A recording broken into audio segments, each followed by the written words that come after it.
जाने के बाद आपकी योग्यता, आपके टैलेंट का कोई मतलब नहीं होता है।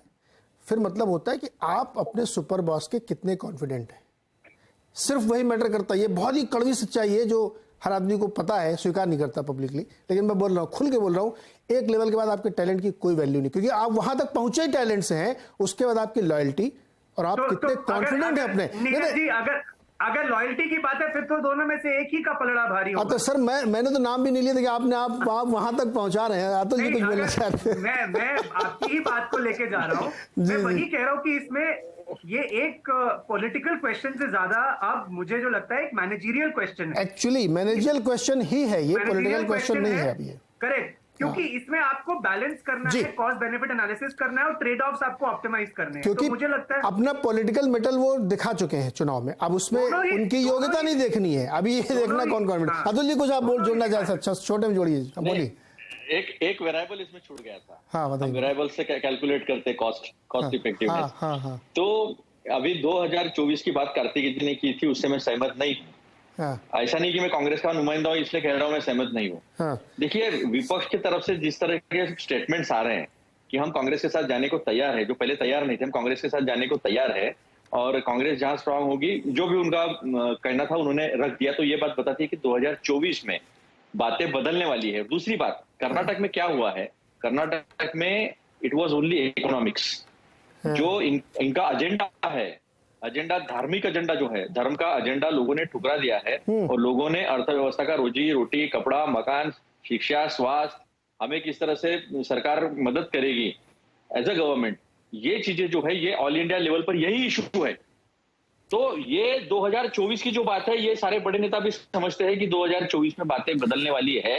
और अच्छा किया आप ये ले आए, रहेगी नहीं। अतुल जी अच्छा किया आप ये टॉपिक ले आए। हमने अभी एक दिन पहले इस पर चर्चा की है। समाजवादी पार्टी और टीएमसी, ममता बनर्जी ने दोनों प्रवक्ता ने तलवार खींचे हुए थे कि मेरे राज्य में आप मत लड़िए, मैं मजबूत हूं, मैं लड़ूंगा, आप जहां 200 सीटों मजबूत वहां लड़िए। ये बहुत भयंकर डिबेट हम कर चुके हैं कल। संजय जी इससे जो सवाल है सर। नीरज भाई, जो प्रवक्ता दो पार्टी के होते हैं तो उन्हें अपने पार्टी की बात रखनी पड़ती है। लेकिन तो मतलब देखिए, मैं तो वही मानूंगा जो तो सोल्यूशन।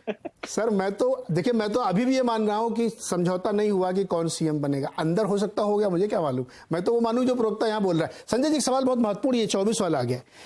अभी आप देखिए कि कांग्रेस में एक राज्य में दो लोगों के तय करने में बड़े सारे प्रॉज एंड कॉन्स देखने पड़ रहे हैं।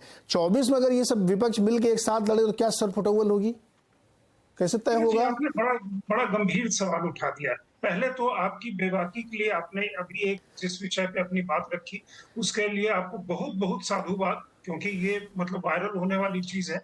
दूसरी चीज ये है कि वो जो 24 की बात आपने कही और अतुल जी जिस कॉस्ट बेनिफिट की बात कर रहे थे, देखिए अभी जो कार्तिकेय जी ने जो बात कही कि अभी का या कर्नाटक में जैसा सिचुएशन अनफोल्ड करता है, क्योंकि पिछले 4 दिनों से काफी मोरल हाई है, जो भी मतलब विपक्ष में है या ब्रॉडली कह लीजिए कि एंटी बीजेपी एंटी मोदी जो कोलिशन है उसका मोरल काफी हाई है, राइट।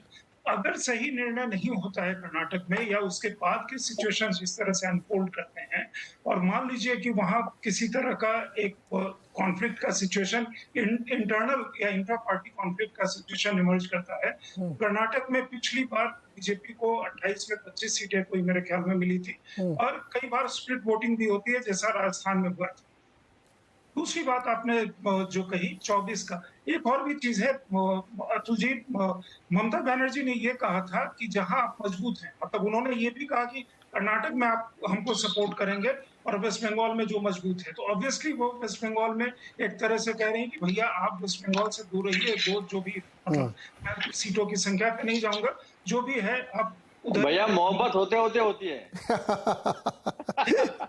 जी संजय जी, मोहब्बत होते होते होती है। संजय जी, और जो प्रधानमंत्री जो बड़ा पक्ष रहेगा, जिसकी बड़ी संख्या रहेगी, जैसा 2004 में देखा, 2009 में देखा हमने, जिसकी संख्या बड़ी है, हो सकता है कि कांग्रेस पार्टी के अंदर या जो भी बड़ी पार्टी होगी उसके अंदर कौन होना चाहिए। सर जिससे आप अतुल एक मिनट जिससे आप मोहब्बत करना चाहते हैं ना, वो डरा हुआ है आपसे, पता है कैसे? उसने देखा बंगलौर कर्नाटक में कि आपने वो जो तीसरा वाला था ना उसके भी वोट खा लिए और उसकी सीटें आधी कर दी। वो डरा हुआ है इसलिए, और नहीं सर, डर में प्रेम नहीं होता है। प्रेम कुमार जी बैठे हुए हैं। प्रेम जी, प्रेम होता क्या डर से? डर से तो लोग और दूर भाग रहे हैं, इसीलिए वो कह रहे हैं हमारे यहाँ मत आना भैया। डर का बादशाह एक ही है देश में। डर की बात कह रहे हैं नीरज जी। यही डर, देखिए अगर बीजेपी अध्यक्ष ने पटना में नहीं बोला होता कि क्षेत्रीय दलों का जो है अस्तित्व खत्म होने वाला है, तो फिर क्षेत्रीय दलों में वो डर ही नहीं होता जो आज यूनिफिकेशन। सर वो प्रेम कुमार जी, आप समझिए वही डर अब उनको कांग्रेस से लग रहा है। जेडीएस को डरा दिया इन्होंने। कार्तिकेय बहुत छोटे में, कार्तिकेय 10-30 सेकंड, और उसके बाद संजय 30 सेकंड। मुझे 2024 का जो 2024 का जो आपका सवाल है वो भी प्रीमैच्योर है, क्योंकि वो सिचुएशन तब आएगी जब वो इलेक्शन फेस वर्सेस फेस होगा। कर्नाटक में विपक्ष इलेक्शन को इशू बेस्ड बनाने में सक्सेसफुल रहा था। अगर 24 का इलेक्शन भी इशू बेस्ड बन जाता है तब शायद विपक्ष को फेस देने की इतनी अर्जेंसी ना हो। नहीं फेस, आपने कहा ना कि ये जो सरपोर्टेबल हो। कार्तिकेय जी फेस नहीं, आप गलत समझ गए। वो दोबारा हम लोग डिबेट। मैंने ये कहा कि जब कांग्रेस के विद इन, जहां पे एक आदमी को डिसीजन लेना है, वहां दो आदमियों में माथापच्ची हो रही है। वहां तो 13 दल हैं, आपस में कौन लीड करेगा, क्या मंत्रालय किसको चाहिए, अगर उनकी किस्मत से छीका टूटा तो ये झगड़ा और बढ़ेगा। आप सोचिए, मैं वो कह रहा था, फेस की बात नहीं कर रहा था। 30 सेकंड सर, 30 सेकंड ज्यादा मत करिए, शो एकदम खत्म होने वाला है मेरा। 30 सेकंड बोलिए अतुल जी। हाँ बिल्कुल, 20 सेकंड में। नहीं देखिए, 2004 और 2009 10 साल तक जो है वो यूपीए का सरकार हमने दिया है, और जिस तरह से हम हमारे अलायंस को साथ में लेकर चले थे वो एक उदाहरण है। और 2014 के बाद शिवसेना खत्म करने की कोशिश, जेडीयू खत्म करने की कोशिश, अकाली दल खत्म करने की कोशिश, यानी क्षेत्रीय दल को खत्म कर एक अजगर बनकर सारा निगल जाने का जो है वो दोनों उदाहरण जो है सामने है, जनता के भी सामने है, और जब छोटे छोटे दल जो क्षेत्रीय दल उनके सामने भी है। तो मेरे ख्याल से ये इशू नहीं होगा, और जिसकी ज्यादा संख्या होगी ऑटोमेटिक उसका प्राइम मिनिस्टर बनेगा। तो ये उदाहरण दोनों सामने है और एकदम ताजा है। ये उदाहरण